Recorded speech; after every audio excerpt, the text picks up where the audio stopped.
오늘은 지난 10월 11일 안산 명화극장에서 상영했던 영화 2장에 대한 이야기를 나눠보는 시간입니다.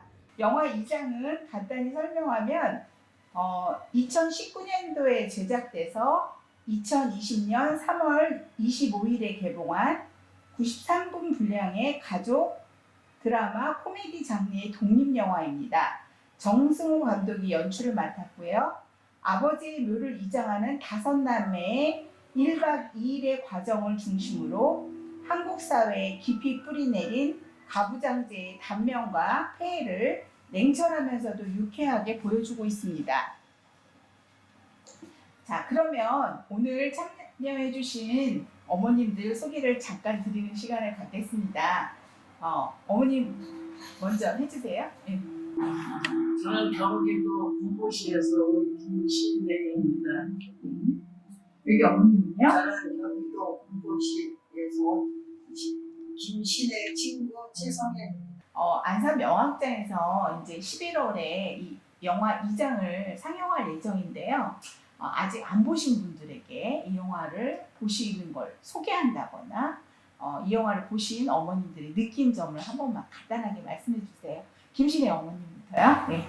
저는 이 영화를 보고 처음에는 2장이라고 해서 좀 복잡하거나 힘들거나 젊은 사람들이 아무 생각 없이 할 수 있는 영화라고 생각했는데 처음에는 내 자매가 막 시덕거리고 또 언쟁도 일어나고 막 복잡하게 하면서 거기까지 갔는데 가서 딱 보니까 이제 큰아버지가 왜 막내는 안 될 거 아니냐고 호통을 치면 난리가 났을 때 우리나라 그 예전상 풍습상 아들을 되게 중요시할 때 그 아들을 안 데리고 와서 이제 싸워서 가야 될 마당에 막내는 그럼 우리는 자식이 아니냐 식구가 아니냐 그런 말을 했을 때 다 동감을 했을 거라고 생각하고 우리도 앞으로 이제 우리도 닥칠 일이지만 그렇게 이장 같은 거 뭐 하지 않고 화장을 시켜서 어떻게 그냥 뭐 나무에 심든 뭐 바다에 던지든 그렇게 해놓는 걸로 가면 좋겠다라는 생각으로 젊은 사람 우리들 지금 나이가 많아서 지금 손주 막 이런 애들까지도 있지만 그런 생각을 갖고 있으니까 젊은 애들도 보면서 이런 문제에 대해서 심각하게 생각하지 않고 좋게 생각하고 보면은 좀 다시 또 달라질 거라고 생각해요. 네. 어머님도 말씀해 주세요. 예, 2장 보시고 어떤 저는 2장을 보면서 지금 저기 뭐야 옛날 그 가부장적인 그런 생각으로 뭐 땅에 웃고 막 그러면서 그걸 볼 때 나는 내가 나이는 먹었지만 나 같은 경우는 만약에 죽으면은 저기 화장시켜가지고 이렇게 아무데라도 뿌려걸고 그래라고 했는데 저기 뭐 땅속에 저렇게 앞으로 우리 대한민국은 땅도 좁은 데서 그 시체들 갖다가 어디다 다 묻을 것이면 뭘 또 죽은 날을 또 기념회에서 납골당에다 갖다 납골당을 만들어 놓고 그런 것을 볼 때 너무나 조금 나이 먹은 사람으로서 젊은 시대들한테는 그렇게 하지 말고 죽으면 저기 화장시켜서 아무데라도 그냥 뿌린다든가 땅에 그냥 그렇게 해서 하면 되는데 왜 저렇게 그냥 가부장적으로 땅속만 묻으라고 저렇게 하는 건지 그 젊은 세대들은 앞으로 그렇게 하지 말라 그렇게 말하고 싶었다고. 영화를 보시면서 영화를 보면서. 안타까움이 있으셨다는 거죠. 네. 딸들이 해결할 수 있는 문제도 아들을 원치 않는 아들 그 해결을 원치 않는 아들을 억지로 끌고 오려는 그런 감독의 어떤 그런 장면들이 보이긴 하는데요. 자, 오늘은 영화 2장을 보면서 아무래도 영화를 보신 지 좀 시간이 지났으니까 간단한 퀴즈 문제를 풀면서 영화 2장을 다시 한번 돌아보기도 하고 문제를 맞추면서 그 영화 속에 담고 있는 의미들을 한번 또 생각해보는 시간을 가져보겠습니다. 첫 번째 문제인데요. 큰언니의 차를 타고 간 동생들은 큰아버지 집에 무사히 도착하는데 막내 동생이 바빠서 못 왔다고 얘기하니까 큰아버지가 어떻게 장남도 없이 우동을 파냐? 당장 데려와! 호통을 치셨어요. 그럴 때 넷째 여동생이 큰아버지한테 이렇게 큰 소리로 대듭니다. 뭐라고 말을 했는지 혹시 기억나세요? 우리는 자식이 아니냐. 네. 우리는 하나 자식이 없다고 어떻게 달라져요? 딸들은 자식이 아니냐 이런 얘기겠죠. 자, 막내 동생을 데리고 오자 좋아하시는 큰아버지가 평상에 모여 앉아 술을 한잔하면서 이장에 대한 이야기를 나누는데요. 이때 큰아버지가 어떤 이야기들을 나누나요? 그러니까 내 자매하고는 다 이제 화장시키는 거로 결정이 났는데 막내가 오니까 막내를 데리고 살짝 나가갖고 너 꼭 화장해 말고 이장 이렇게 묘를 이장해야 된다라는 걸 얘기를 하니까 막내는 큰아버지 말을 듣고 그렇게 얘기를 하니까 왜 이제까지 다 한 걸 결정내고 지금 와서 아들 오니까 또 바꾸냐고. 그렇죠. 이 영화에서 죽은 아버지의 유언이 있었나요? 죽은 아버지 유언이 직접 말은 안 해도 큰아버지가 마지막에 네 아버지가 이렇게 말했다면서 절대로 화장하지 말라고. 근데 진짜 그랬을 거라고 생각하세요? 아니에요. 네. 영화 속에서도 그 아버지의 그 의견이 감독도 많이 궁금했었던 것 같아요. 그래서 영화 속에 이 죽은 아버지를 의도적으로 이렇게 나오게 하는 장면이 나왔다는 얘기 들어보셨었죠? 네. 예. 그때 정승호 감독이 저희 극장에 오셔가지고 감독과에 대해 나누면서 어머님들은 이 영화 볼 때 그 장면을 그렇게 연상을 하셨나요? 아니요, 완전은 못했죠. 못했는데 네. 같이 감독님하고 하는 거 보고 이렇게 3번 출연했다는 소리가 혹시 아버지 귀신 아니냐 물어봤을 때 감독님이 웃었어요. 그냥. 네. 그래서 아 그게 그거였구나라고 우리가 이제 알았죠. 그때 말 듣고. 네. 그리고 새 장면이 있다고 그러는데 혹시 생각나는 장면 하나씩 말씀해 주실 수 있겠어요? 네. 어떤 장면에 아버지가 나오는 장면이었죠?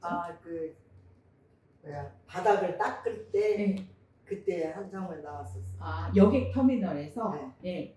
대걸레질 하는 대걸레질. 아저씨 네. 로 아버지가 한번 나오고 또그 아들이 없어졌을 때 잠깐 장난치고 이렇게 할 때 또 손자. 네. 손자 또 할 때 나타나고 음. 또 마지막 묘에서 네. 또 네. 이제 할아버지 큰아버지 담배 피실 때 또 같은 맞선으로 해갖고 아버지 그러니까 지금 이제 네. 담배 또 맞담배 해는 이렇게 보는 식으로 해주고 네. 마주 보는 장면을요. 예. 정승호 감독님이 그날 오셔서 감독과의 대화에서도 말씀을 하셨었던 거로 저도 기억하는데, 굳이 감독이 이 영화에 홀령을 등장시켜서 아버지가 나타나게 한 이유는 뭐라고 생각하세요, 어머님? 그 이장인데 그거의 주인공이 아버지잖아요. 그러니까 아버지가 나 이렇게 그렇게 내보내고 싶었겠죠. 감독님 입장에서는 주인공이 빠질 수는 없으니까. 맞아요. 그랬을 것 같아요. 어머님, 왜 감독님이 3번이나 이 장면을 연출을 해서 아버지를 등장시켰을 것 같으세요? 아버지가 돌아가셨지만 또 내가 돌아가서 자녀들이 나한테 어떻게 하고 있는가 그것을 좀 보시기 위해서 그 장면이 나오지 않았을까 그 생각이 들어요. 네, 그럴 것도 같네요.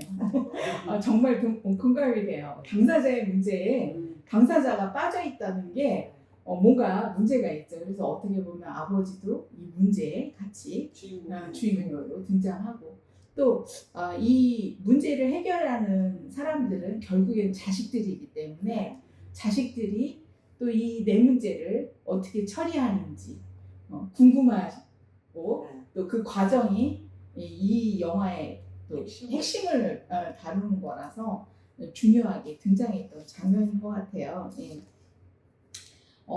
그래서 이제 또 하나 문제가 있는데, 이장을 앞서 묘지 앞에서 직원에게 큰아버지가 뭐라고 막 하셔요. 그쵸? 네. 그 직원의 말이 거슬렸던 거예요. 그쵸? 그런 장면이 있는데 혹시 기억이 나세요? 그 장면을 네. 예, 봤는데 음. 그게 뭐라 그러는가 저는 못 알아들어가지고 그냥 와 왜 저렇게 화를 내시지? 네, 저는 그랬거든요. 네. 근데 거기에서 그 얘기는 못 들었어요. 이장을 하는 과정에서 그 묘지 앞에서 지원한테 큰아버지가 큰 소리를 하면서 막 이렇게 호통을 치시는 장면이 있는데 혹시 기억나세요? 그때 그분은 이제 그 화장 그실 번호를 냈는데 큰아버지는 그 번호를 말 안 하고 동생 이름을 누구입니다라고 딱 했을 때 사람이라는 것을 확인시키는 것 같아요. 번호로라 말하는 그건 아닌 것 같아요. 네, 맞아요. 감옥도 아닌데 몇 번으로 불리는 동생이 몇 번이라고 불리는 게 예, 큰아버지의 마음에는 굉장히 거슬렸던 것 같아요. 그래서 379번이 아니라 백자, 철자, 택자라고 이렇게 호통치는 그런 장면이 있는데 그 장면이 참 죽음을 맞아요. 너무나 이렇게 실감나게 연상시켜주는 실제로 죽음이 오면 우리의 이름이나 존재 자체가 없어지는 거니까 그런 그 죽음과 상실을 대변해주는 그런 장면이었던 것도 같습니다. 그러면 또 이 영화의 그 이제 마지막 그 묘지 앞에서 제사를 모시다가 남동생이 벌에 쏘이죠. 그거 어떻게 됐을까요? 벌에 쏘여서 이제 남동생은 병원 갔는데 그렇게 찾던 아들이 없이 여자들끼리 하는 거를 보고 아무 의미가 없어지더라고요. 갑자기 예. 이 영화의 마지막까지도 그 가부장적인 모습에 아들이 결국은 그렇게 이 모든 거를 다 해결해 주기를 바랬는데 결국은 벌한테 써이가지고 그래서 그 의미가 없어진 거죠. 자, 이 감독의 또 아까 전에 말씀드렸다시피 이 아버지가 동참한다는 거를 이 그 아버지를 등장시켜서 나오기도 했지만 어떤 사물에 또 이렇게 그 아버지의 모습을 투영시켰다고 하는데 혹시 기억나세요, 어머니? 달만 기억해요. 네. 군데 나온 거 다 기억 못하고. 네. 어머님은요, 혹시? 저는 달 나온 것은 기억 못하는데요. 그 상에서 화를 내가지고 다 뿔뿔해지고 그 길을 가고 있는데 거기 이제 가고 있는 것만 생각이 나요. 제가. 가고 있는 것만. 근데 이제 그 달에 대해서는 달에 대해서 별로 생각이 안 나요. 이거는 지금 원고를 써주신 우리 감독님이 얘기해 주셔야 될 것 같아요. 저도 이 달이 왜 또 그 아버지를 의미하는지 기억이 잘 안 나는데 감독님이 얘기해봐 주세요.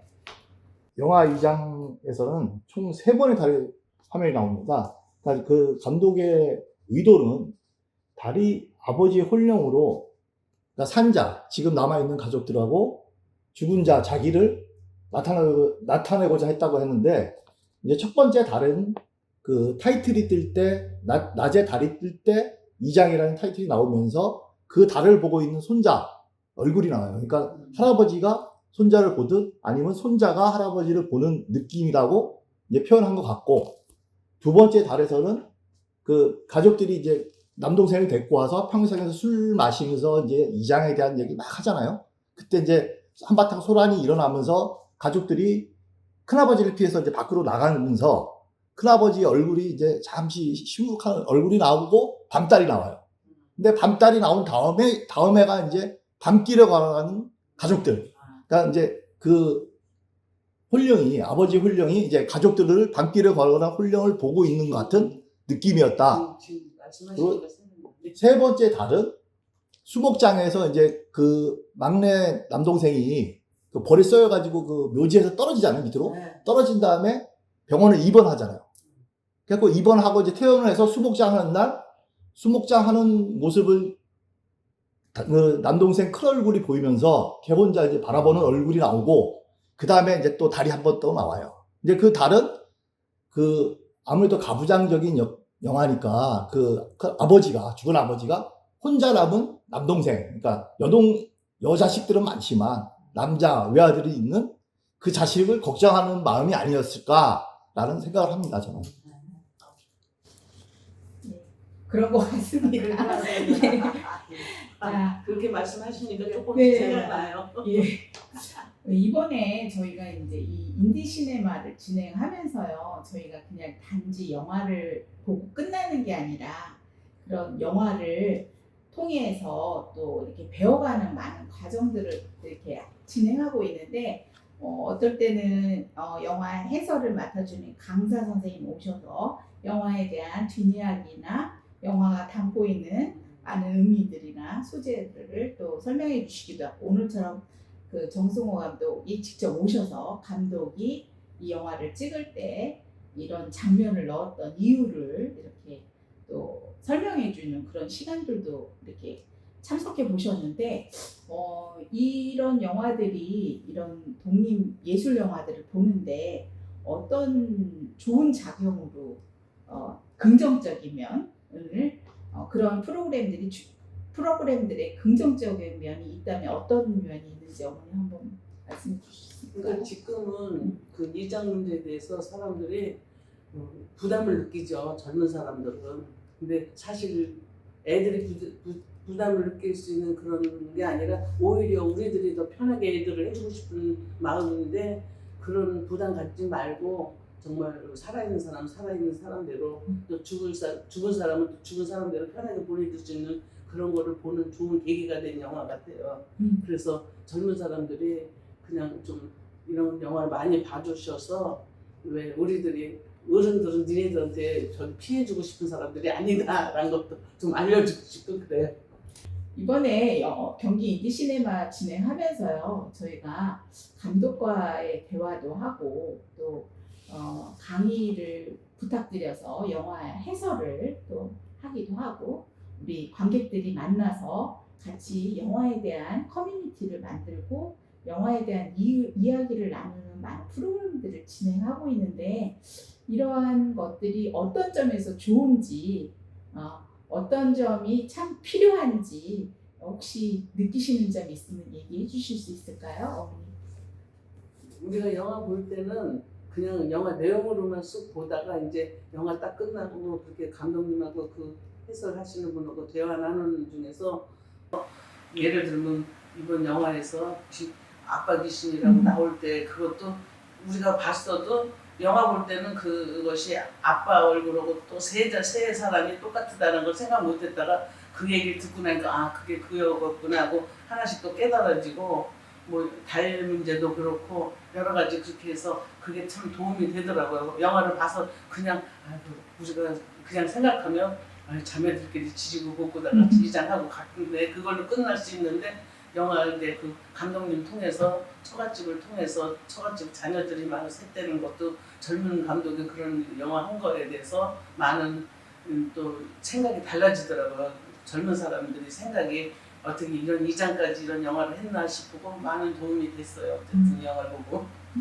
어머님은 그런 프로그램들이 어떤 점에서 좋은지 또 필요한지 한번 얘기를 해주시면 좋겠어요. 네, 저는 이제 그 신디 영화를 보면서 영화 보고 그걸로 끝나고 그냥 집에 가면 되는데 왜 굳이 감독님이 저렇게 말씀하시는가 처음에는 그냥 의아했죠. 그런데 듣다 보니까 내가 영화 보면서 놓친 것도 있고 또 아는 것도 있고 모르는 것도 있잖아요. 근데 그 감독님 말씀을 통해서 알게 되고, 그래서 저렇게 하시는 것도 좋은 점이구나. 그래서 알게 된 거죠. 그래서 친구가 영화 보러 가면 그건 안 보고 영화만 보고 와야 되겠다 하면 옛날에는 그랬는데, 그걸 보니까 감독님이 이렇게 말씀해 주시니까 좋은 점도 많구나 알게 되고 모르는 것도 알게 되고 그래서 좋았어요.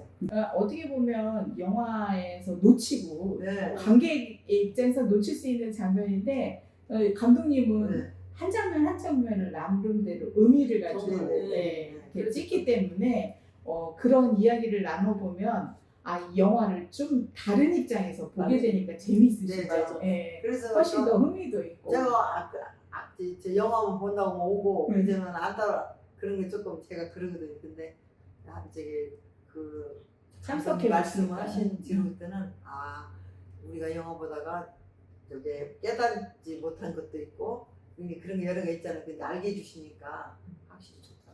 그러니까 저희도 해마다 이제 이렇게 진행을 하는데 어머님 아버님들이 영화를 보시고 자꾸 질문이 늘어나시더라고요.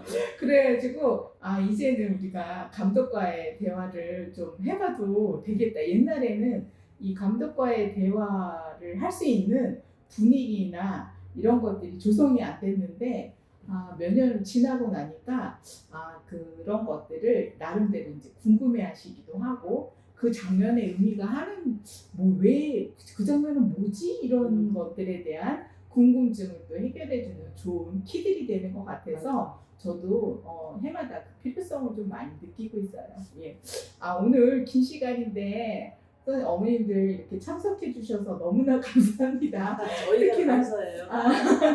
특히나 또 이렇게 어려운 자리인데 저희 극장도 항상 이렇게 좀 잘 봐주시고 잘 발전해 나기를 원하시는 마음으로 참석해 주신 거에 대해서 감사드리고요. 이런 기회를 또 주신 인디시네마 관계자들하고 또 이 기회를 만들어 주신 경기도에게 또 감사하기도 합니다. 오늘 그 영화 2장에 대한 이야기는 이만 마치도록 하겠습니다. 감사합니다. 감사합니다.